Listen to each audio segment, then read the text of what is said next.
మన ప్రేమ శాశ్వతం అవుతుంది మానస. అవును మురళి, మన కలయిక ఎప్పుడూ కూడా ఆరోమగల బంధంగా మారాలి. మానస, నీ కోరికలు నేను ఎప్పుడు కాదనను మానస. కావచ్చు, కానీ మన ఇద్దరు ప్రేమ కలకాలం ఇలాగే ఉండాలంటే ముందు మన ప్రేమ విషయం మన పెద్దవాళ్ళకి చెప్పాలి. మానస చూడు, మా నాన్నగారు మన ప్రేమను ఒప్పుకుంటారా లేదని నీకు అనుమానమే అవసరం లేదు. కావచ్చు అనుకుంటే కానీ చాటు మాటగా ఎంతకాలం ప్రేమించుకుంటాం? ఓ అయితే మా డాడీతో చెప్పి నీ ముక్కుకి తాడు వేయమంటావా? అలా అలా అలా అబ్బాయి గారు, అదేం ముక్కుతాడు కదండి, మీ ప్రేయస్ని ఎప్పటికీ మీ సొంతం చేసే పవిత్రమైన మంగళసూత్రం. ఏ సూత్రం అయినను అంత తేలిగ్గా వెయ్యనులేండి అమ్మాయి గారు.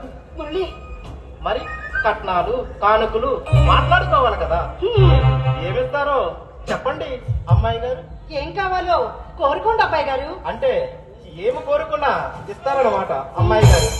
అడిగితే తప్పకుండా ఇస్తాను, ఏం కావాలో అడగండి. అయితే ఉమ్. వేడి వేడిగా వేడి వేడిగా ఆ, వేడి వేడిగా లెంపకాయలా?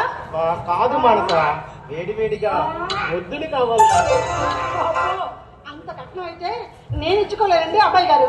సరే మానస, మొత్తం ఒకేసారి కాకపోతే వాయిదా పద్ధతిలో చెల్లించవచ్చు. ఆ, అంత సీన్ లేదండి, అవన్నీ పెళ్ళైన తర్వాతే. ముందు అర్జెంట్ గా వెళ్ళి మన ప్రేమ విషయం మీ నాన్నగారు చెప్పండి. సరే మానస, ఇప్పుడే మా డాడీతో మన ప్రేమ విషయం మాట్లాడతాం. కానీ అప్పుడు కట్నం ఇవ్వక తప్పదు. మరి ఉమ్. అప్పటి వరకు అందాక అడ్వాన్స్ గా ఒక 2 ముద్దులు కావాలి మానస.